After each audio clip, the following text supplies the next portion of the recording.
Hello students, आज हम आपकी पाठ्यपुस्तक कृत्तिका भाग 2 से जॉर्ज पंचम की नाक अध्याय का अध्ययन करेंगे, जो कि आपकी पूरक पुस्तक का पाठ होगा। विद्यार्थियों, आपकी इस पाठ्यपुस्तक से आपको पता होना चाहिए कि 6 अंक के प्रश्न आपसे पूछे जाएंगे।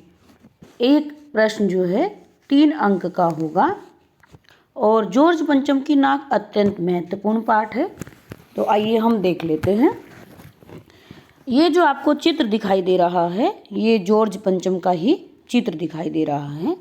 इस पाठ के जो लेखक हैं वो कमलेश्वर जी हैं। विद्यार्थियों, इस पाठ में लेखक द्वारा सरकार की मानसिकता पर करारा व्यंग किया गया है। करारा व्यंग किसे बोलते हैं? सरकार की मानसिकता पर, कि सरकार ब्रिटेन के प्रति, जिसने हमारे ऊपर 50 वर्षों तक शासन किया, हमारे देश के लोगों पर अनेक प्रकार के अत्याचार किए, उनके प्रति कैसा भाव रखते हैं। दूसरी बात, यहाँ पर लेखक ने अतिथि देवो भव, जो हमारे भारत की परंपरा है, उस पर भी प्रश्न चिन्ह लगाया है।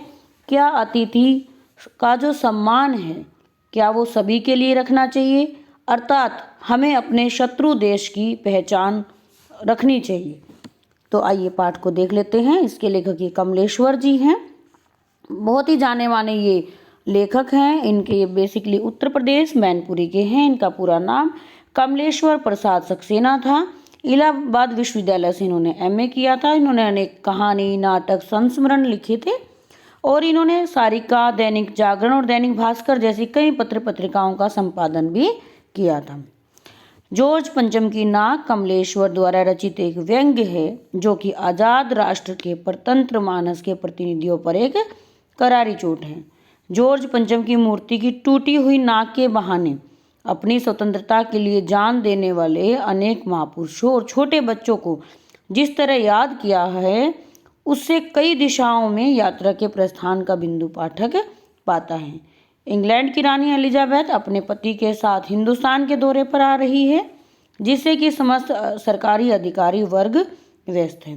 जहां एक और हिंदुस्तान में सभी दिल्ली की छवि बदलने की तैयारी में लगे हैं, इंग्लैंड में रानी के दर्जी उनके लिए एक पोशाक तैयार करने में लग जाते हैं। विद्यार्थियों, होता क्या है इस कहानी में, बेसिकली रानी एलिजाबेथ भारत में आने वाली हैं और उनके आने के लिए भारत में अनेक तरीके की तैयारियां चल रही हैं। साथ में इंग्लैंड में भी अनेक प्रकार की तैयारियां चल रही हैं। रानी एलिजाबेथ के आने के समय में सारी तैयारियां कर ली गई है। जैसे दिल्ली की सड़कों को बहुत चमका दिया गया है, चारों ओर लाइटिंग की अच्छी व्यवस्था कर दी गई है और वहां से गंदी झुग्गी झोपड़ियां जो थी उनको भी हटाया गया है। जगह जगह पर फव्वारे लगाए गए हैं ताकि रानी एलिजाबेथ को वह अत्यंत मनमोहक लगे। ठीक है विद्यार्थियों, लेकिन एक दुविधा सरकार के सामने अभी भी बनी हुई है, वो है जॉर्ज पंचम की नाक। बेसिकली होता क्या है, जॉर्ज पंचम की एक पुतला होता है जो कि बिना नाक का खड़ा हुआ है। अब चूंकि जॉर्ज पंचम भी ब्रिटेन से हैं और ब्रिटेन की महारानी रानी एलिजाबेथ आ रही है, तो सरकार के सामने हमारे नाक कटने का सवाल है। क्यों है नाक कटने का? क्योंकि यदि जॉर्ज पंचम की नाक नहीं लगी तो सरकार को लग रहा है कि इससे हमारे देश की छवि भी क्या होगी, खराब होगी। ठीक है, यहाँ पर देखेंगे, यहाँ पर यही सब बताया गया कि लाट से क्या हो गई है, नाक गायब है। तो सब अधिकारियों में चर्चा होती है और यह निष्कर्ष निकाला जाता है कि रानी के आने से पहले लाट पर नाक फिर से लगवानी चाहिए।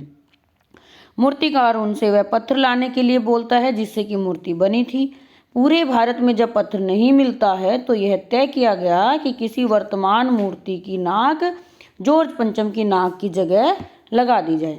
पूरे देश की मूर्तियों की नाक नापी जाती है, परंतु वे सभी जॉर्ज पंचम की नाक से बड़ी निकलती हैं। पूरे देश की, अर्थात जो हमारे स्वतंत्रता सेनानी थे, उनकी जो लाटें लगी हुई थी, लाटें यहाँ पर एक शब्द है, इसका मतलब होता है मूर्ति। उन मूर्तियों की नाक मापी गई, लेकिन किसी की भी नाक जॉर्ज पंचम से मैच नहीं होती थी। तो यहाँ पर कमलेश्वर जी ने करारा व्यंग किया है कि क्या हमारे देश के स्वतंत्रता सेनानी इतने महान नहीं थे कि उनकी आप एक जॉर्ज पंचम की नाक लगाने के लिए स्वतंत्रता सेनानियों की नाक को माप रहे हैं। अर्थात कहने का अर्थ क्या है कि यहाँ पर भारत ऐसे लोगों को वैल्यू दे रहा है जिन्होंने हमारे ऊपर वर्षों तक शासन किया है, परंतु वे सभी जॉर्ज पंचम की नाक से बड़ी निकलती है। फिर बच्चों की नाकें भी नापी जाती हैं और वे भी जॉर्ज पंचम की नाक से बड़ी निकलती हैं। अंत में यह फैसला होता है कि कोई असली नाक ही लाट पर लगा दी जाए।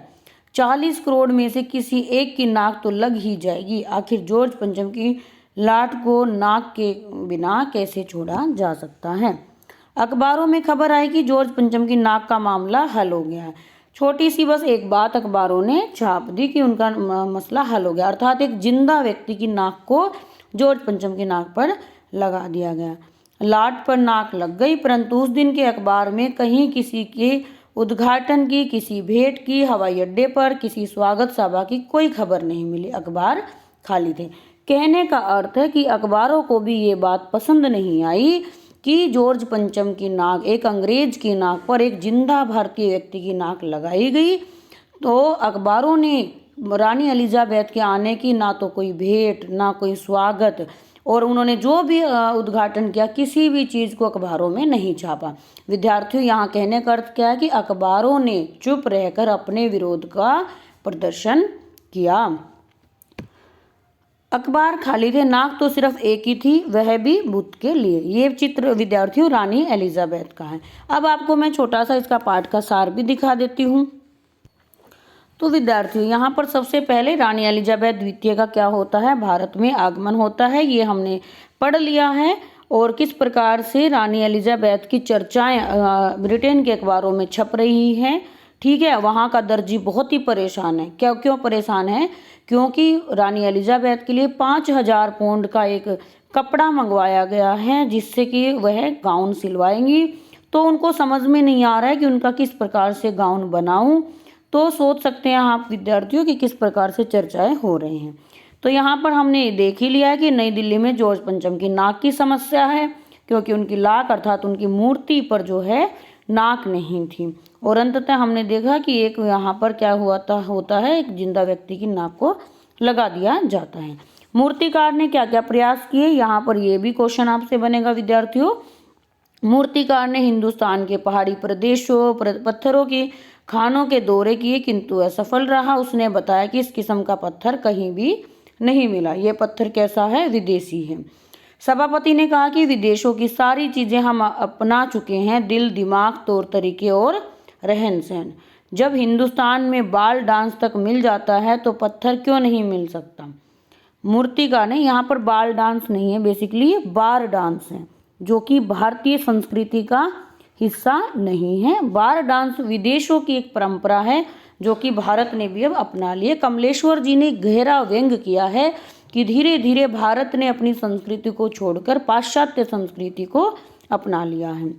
मूर्तिकार ने इसका हल निकालते हुए कहा कि यदि यह बात अखबारों वालों तक न पहुंचे तो मैं बताना चाहूँगा कि हमारे देश में अपने नेताओं की मूर्तियाँ भी हैं। यदि आप लोग ठीक समझे तो जिस मूर्ति की नाक इस लाट पर बैठे उसे लगा दिया जाए। सभी को लगा कि समस्या का असली हल मिल गया है। लेकिन आप सभी देखेंगे मूर्तिकार फिर देश दौरे पर निकल पड़ा। उसने पूरे भारत का भ्रमण करके दादा भाई नौरोजी, गोखले, तिलक, शिवाजी, गांधी जी, सरदार वल्लभ भाई पटेल, गुरुदेव रविंद्रनाथ टैगोर, सुभाष चंद्र बोस, राजा राम मोहन राय, जितने भी व्यक्तियों की लाट अर्थात जितने भी हमारे बड़े बड़े नेता थे, जो स्वतंत्रता सेनानी थे, जिन्होंने देश की आज़ादी की लड़ाई में हिस्सा लिया था, उन सब की मूर्तियों को देखा और उनकी नाक को नापा।